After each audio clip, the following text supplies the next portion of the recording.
Hi guys, welcome back to another tutorial. Today we're doing something a little bit different. I'm going to show you how I spruced up my filming / work area for just a couple bucks.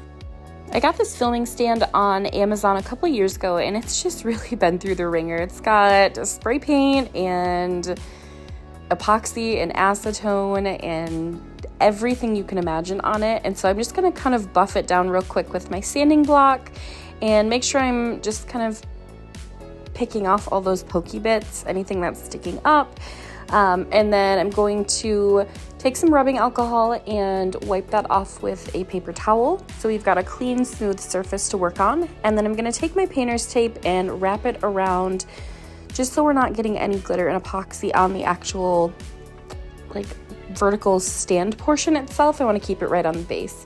So once I've got that taped off, we're going to go ahead and mix together some UV resin and glitter.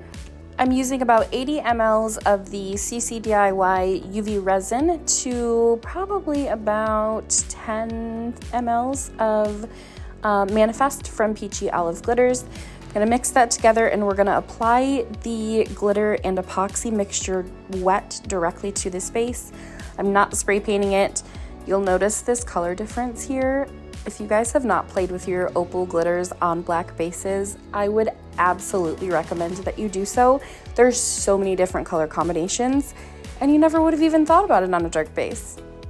I'm taking my gloved hand and I'm working towards the center out. I don't want anything to pool up on the outer edge of my stand base here, and we also need to make sure when we are putting UV light on this, or if we're letting it sit overnight, that everything is completely even, because it will very easily puddle up on one side, potentially run off the side of your base if it's not level. So we're just going to go around the edge here, work inwards to outwards, and then making sure nothing's spilling over the edge. And once we do that, we're going to hit this with the torch to pop any air bubbles. You don't get many air bubbles with UV resin because there's no part A and B mixing. So there shouldn't be too many, but go ahead and torch that. And then I'm going to just put my UV light. Sorry about the filming. There's no way for me to film this the normal way. So it's just on my stand while I'm spinning it around. So anyways, once that's all torched off, we are going to put the UV light on and just kind of spin it around. Also, I thought that I removed the tape and I didn't, so don't be like me. Make sure you remove it before you start putting your light on here, otherwise it's going to stick into your resin. So, pro tip from me, who apparently is not a pro.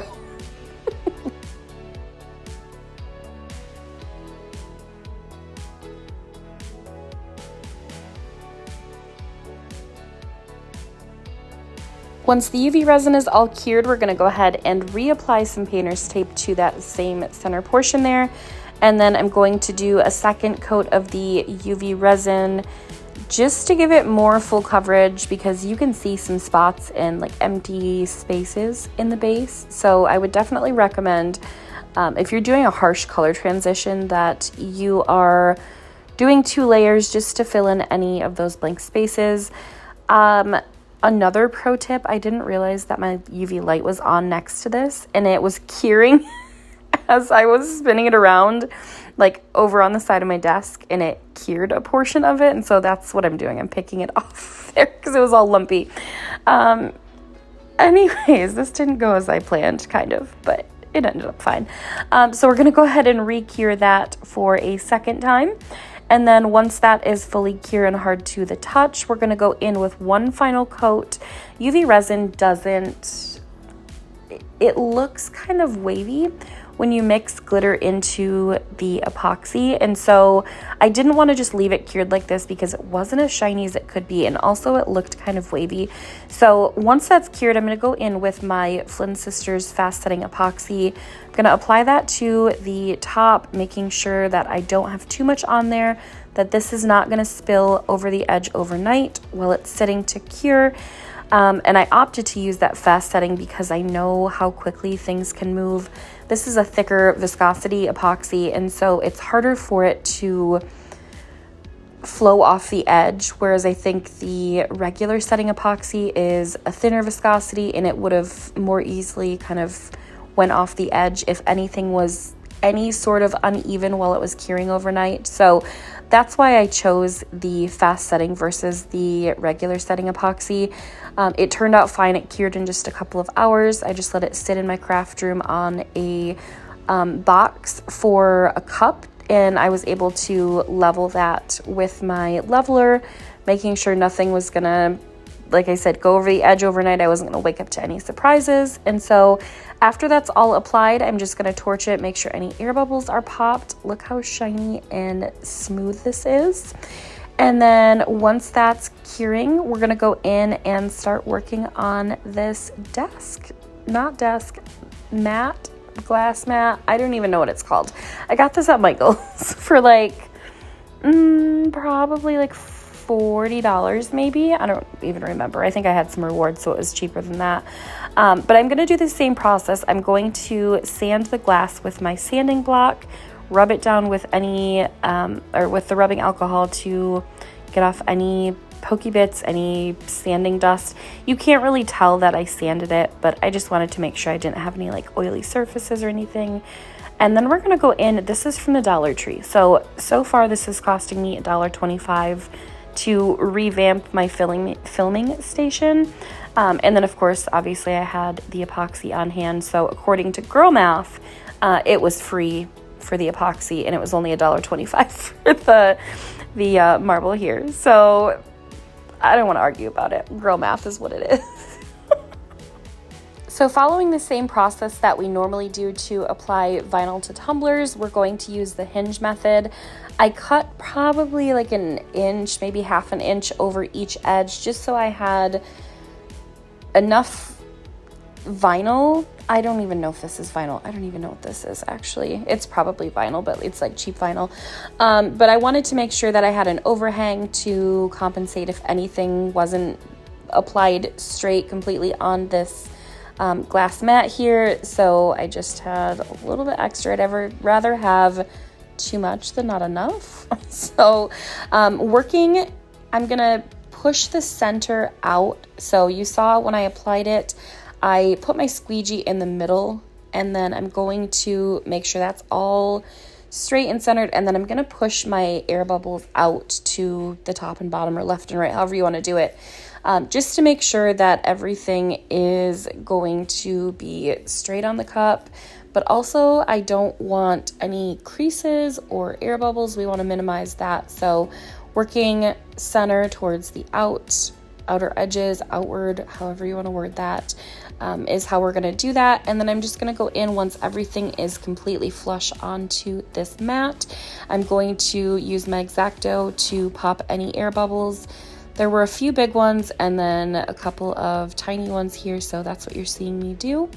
And then once that is all smoothed down, I'm going to go around the edge of this mat, and I would recommend doing this with a brand new X-Acto blade. You'll see I struggled here a little bit. I should have changed my blade. It was not new by any means, but I think that would help a lot in removing any of the excess around the edges.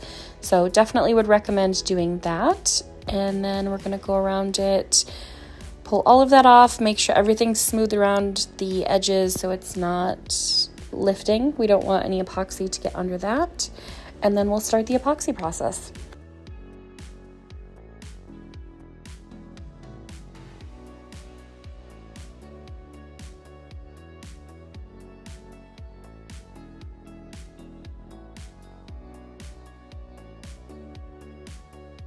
I want to preface this by saying that I messed up. So I think because this vinyl is cheap, it caused it to repel some of the epoxy. I've never had any issues with any of the Flynn Sisters epoxies repelling on any of my cups that I've used. So I think it's the vinyl, especially because it didn't repel on the phone stand that I just epoxied in the previous clips. So before mixing epoxy and glitter and going directly over the vinyl with this, I would recommend going over it with polyacrylic or some sort of sealer or something to prevent your first coat from leaving little craters in the epoxy. because I didn't do that. I went right over the vinyl, and I think that's what caused my problem. So before you start this process, I would recommend doing that. I'm going in with 120 mLs of the Flynn Sisters regular setting epoxy to about 10 mLs of Brite from Peachy Olive Glitters. I did not want very much glitter in here. I just wanted it as an accent. I didn't want it to overwhelm the entire mat and kind of take over that marble. I still wanted that to be very visible underneath, but I still wanted some glitter because more glitter is better. Hello, obviously. That's why we're in this business. And so I'm going to mix that up and apply it to the cup. Now, because I'm working on such a big surface, this is an 18 by 24 inch mat. I'm going to spread my epoxy out more than I did before. So with the phone stand, I kind of just did it around that ring in the middle. Here, I'm going to do it around the edges, not right up to the edge, but towards the edges and also in the center. It just helps to spread things because you're not doing a super thick coat of epoxy. It's hard to spread it around the surface. So I'm going to spread it around when I lay it down, and then I'm going to use my heat gun to help spread it out and make sure everything's fully covered and even. And once that's all spread out, I'm going to hit it with my torch, make sure to pop any air bubbles, and we're going to let that sit overnight to cure. I was thinking I could get away with one coat because it's obviously a very smooth base. Those craters had other ideas, and so I ended up having to go in with a second coat, and I will show you guys what that looks like in the next clips. The other thing I forgot to mention is that I went around the edge with a baby wipe just to make sure if anything had spilled over the edge while I was applying that epoxy, that was cleaned up before it was cured. Once that cured overnight, I went over it with a sanding block again. I'm just going to buff down anything, try to make sure everything is completely smooth. You can see, if you look closely, you can see these craters. There weren't a ton of them, but enough to be noticeable, and I didn't like it. So I'm just going to sand that down, and then once again use my rubbing alcohol to wipe that mat down. Let the rubbing alcohol completely dry to the touch, and then we're going to go in with polyacrylic. I'm going to spread that around the entire surface, make sure I get the edges as well, and then we are going to hit that with the heat gun, or you can let it air dry once it's completely smoothed out.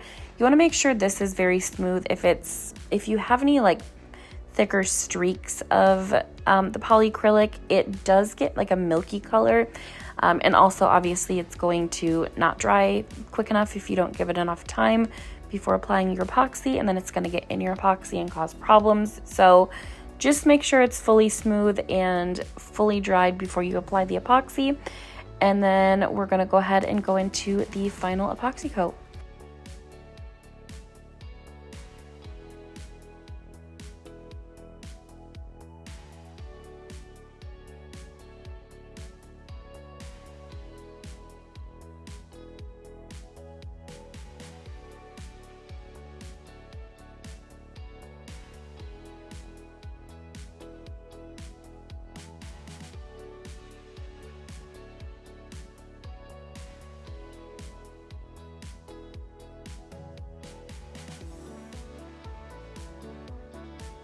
I'm going in with another 120 mLs of epoxy, and we're applying it in the same manner that we did before. I'm going to go around the outer edges as well as in the center, making sure it's not all the way out to the edge so it doesn't spill over.